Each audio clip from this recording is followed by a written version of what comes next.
అనేది ఒకటి ఉన్నదా, ఏమన్నా కదలిక ఉందా లేదా నాకు మాకైతే సీనియర్ ఎమ్మెల్యేనండి. నేను ఈ అమ్మ నిన్నమ్మల ఎమ్మెల్యే కాలేదు వల్ల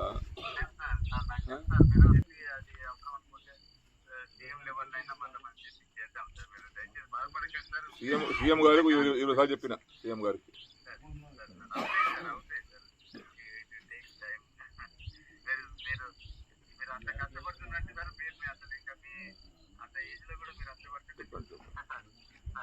నేనేమో ఎందుగా అంటే మొండిగా ఒక ఇంతకెళ్ళి అడుగు బయట పెట్టేటప్పటికి ఏమన్నా కానీ సావని బతుకని నిర్ణయం తీసుకుందామని వచ్చిన యాక్చువల్ అయితే ఏమన్నా కానీ అనుకుని వచ్చిన ఏదన్నా కానీ ఫలితం దాంటిగా అట్లా నిర్ణయం గట్టిగా తీసుకుని వచ్చిన నేను. ఎన్నిసార్లు చేయాలండి చేస్తూ పూటలు లేపి మేము కొత్తసారి చూస్తున్నాను. నేను మంత్రి చేసిన 20 ఏళ్ళు ఈ అమ్మ ఇట్లా ఫోన్ చేస్తే లేపుతుంటే రాత్రి 2 గంటలు లేపుతుంటే ఫోన్ నేను మరి ఎమ్మెల్యేల ఫోన్ లేపారండి వీళ్ళు. ఈ అమ్మ దరిద్రం పాడైపోయి మేము పనులేక చేస్తామండి. ఫోన్ ఏమన్నా మజాకు చేస్తామా తమాషాగా చేస్తామా ఏమన్నా అందరిలా కూడా కాదు కదా. నేను నాకేమో స్వార్థం కోసం నాకు ఆ పైరు చేయి ఈ పైరు చేయి నాకు అదని చెప్తాం కాదు కదా. ప్రజల కోసం ఫోన్ చేస్తాను నేను. ఇక మాలాంటి వాళ్ళకు కూడా రెస్పాన్స్ లేకపోతే ఎందుకండి ఇంకా ఈ రాజకీయం పాడైపోయింది దళిత రాజకీయం. నా నిర్ణయం వేరే ఉండే. నా నిర్ణయానికి ఇలా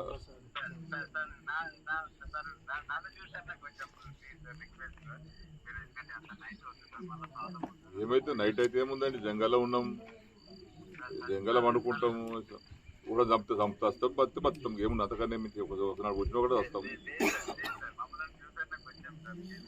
ఒకనాడు పోయేది ఒకటి పోతాం, ఇంకేమున్నది ఎప్పుడో పోయేది. ఇంత ఇట్లాంటి ప్రభుత్వంలో ఇట్లాంటి పరిస్థితుల్లో మా ఫోన్ లేకపోతే ఎవరు చెప్పుకోవాలి శ్రీ గారు, మేము ఎవరితో మాట్లాడాలి మేము. వాళ్ళు మొక్కన పోయి అమ్మ ఈ వయసులో పోయి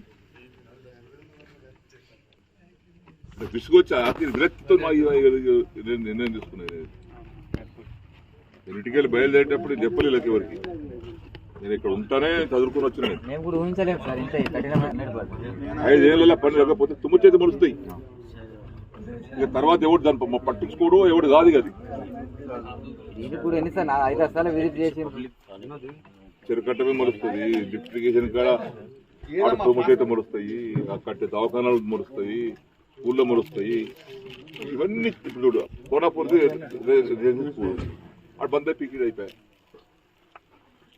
12 కోట్లు శాంక్షన్ అయింది పాపం. వాడు చేసి 4 కోట్లు బిల్లు రావాలి. అడిగి బేజారు అయిపోయి వాడు నన్ను కూడా వెళ్ళిపోయాడు. ఇట్లా ఉంటుందండి.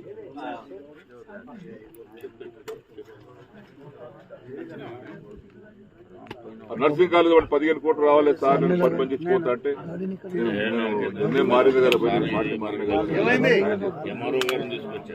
నేను టెండర్ ప్లాన్ తీసుకుంటాను. వాడిని బతుకులాడుకో, నీకు ఎదుగురా, నిన్ను బండి నిర్ణయం మారింది కదా, అది నేను ఉంటా కదా ఏం పడంటే వాడు స్టార్ట్ చేసి రూపాయి లేదు. మా బిల్లు వస్తుంది, ఏం చేయాల్సి ఏమనుకొని కట్టాలి సార్ వాడు అంటున్నాను అనేది ఒకటి ఉన్నదా, ఏమన్నా కదలిక ఉందా లేదా నాకు మాకైతే సీనియర్ ఎమ్మెల్యేనండి. నేను ఈ అమ్మ నిన్నమ్మల ఎమ్మెల్యే కాలేదు వల్ల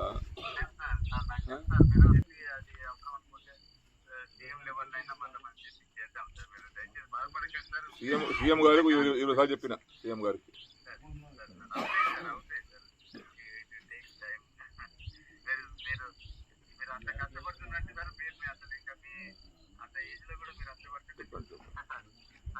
నేనేమో ఎందుగా అంటే మొండిగా ఒక ఇంతకెళ్ళి అడుగు బయట పెట్టేటప్పటికి ఏమన్నా కానీ సావని బతుకని నిర్ణయం తీసుకుందామని వచ్చిన యాక్చువల్ అయితే ఏమన్నా కానీ అనుకుని వచ్చిన ఏదన్నా కానీ ఫలితం దాంటిగా అట్లా నిర్ణయం గట్టిగా తీసుకుని వచ్చిన నేను. ఎన్నిసార్లు చేయాలండి చేస్తూ పూటలు లేపి మేము కొత్తసారి చూస్తున్నాను. నేను మంత్రి చేసిన 20 ఏళ్ళు ఈ అమ్మ ఇట్లా ఫోన్ చేస్తే లేపుతుంటే రాత్రి 2 గంటలు లేపుతుంటే ఫోన్ నేను మరి ఎమ్మెల్యేల ఫోన్ లేపారండి వీళ్ళు. ఈ అమ్మ దరిద్రం పాడైపోయి మేము పనులేక చేస్తామండి. ఫోన్ ఏమన్నా మజాకు చేస్తామా తమాషాగా చేస్తామా ఏమన్నా అందరిలా కూడా కాదు కదా. నేను నాకేమో స్వార్థం కోసం నాకు ఆ పైరు చేయి ఈ పైరు చేయి నాకు అదని చెప్తాం కాదు కదా. ప్రజల కోసం ఫోన్ చేస్తాను నేను. ఇక మాలాంటి వాళ్ళకు కూడా రెస్పాన్స్ లేకపోతే ఎందుకండి ఇంకా ఈ రాజకీయం పాడైపోయింది దళిత రాజకీయం. నా నిర్ణయం వేరే ఉండే. నా నిర్ణయానికి ఇలా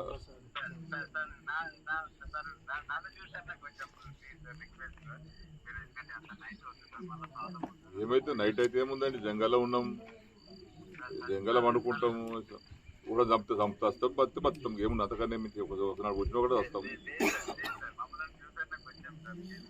ఒకనాడు పోయేది ఒకటి పోతాం, ఇంకేమున్నది ఎప్పుడో పోయేది. ఇంత ఇట్లాంటి ప్రభుత్వంలో ఇట్లాంటి పరిస్థితుల్లో మా ఫోన్ లేకపోతే ఎవరు చెప్పుకోవాలి శ్రీ గారు, మేము ఎవరితో మాట్లాడాలి? మేము వాళ్ళ మొక్కన పోయి సంగతి అమ్మ ఈ వయసులో పోయి విసుగొచ్చి విరక్తితో నిర్ణయం తీసుకునేది. నేను ఇంటికి బయలుదేరేటప్పుడు చెప్పలేదు ఎవరికి, నేను ఇక్కడ ఉంటానే చదువుకుని వచ్చినాను. 5 ఏళ్ళ పని లేకపోతే తుమ్ము చేతి మరుస్తాయి. ఇక తర్వాత ఎవడు దాన్ని పట్టించుకోడు, ఎవడు కాదు. అది చెరుకట్టమే మరుస్తుంది, లిఫ్టిగేషన్ కాడ తుమ్ము చేతి మరుస్తాయి, కట్టే దవాఖానాలు మరుస్తాయి, ఊళ్ళో మరుస్తాయి. ఇవన్నీ ఇప్పుడు కోనాపూర్ది అటు బందే పీకిడ్ అయిపోయాయి. 12 కోట్లు శాంక్షన్ అయింది, బాబు వాడు చేసి 4 కోట్లు బిల్లు రావాలి. అడిగి బేజారు అయిపోయి వాడికి మనం కూడా వెళ్ళిపోయాడు. ఇట్లా ఉంటుందండి.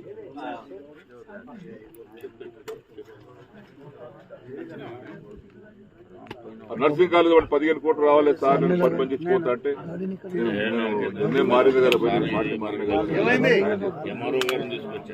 నేను టెండర్ క్యాన్ చేసుకుంటాను. వాడిని బతుకులాడుకో, నీకు ఎదుగురా, నిన్ను ఇవన్నీ నిర్ణయం మారింది కదా, అది నేను ఉంటా కదా ఏం పడంటే వాడు స్టార్ట్ చేసి రూపాయి లేదు. మా బిల్లు వస్తుంది, ఏం చేయాల్సి, ఏమనుకొని కట్టాలి సార్ వాడు అంటున్నాడు.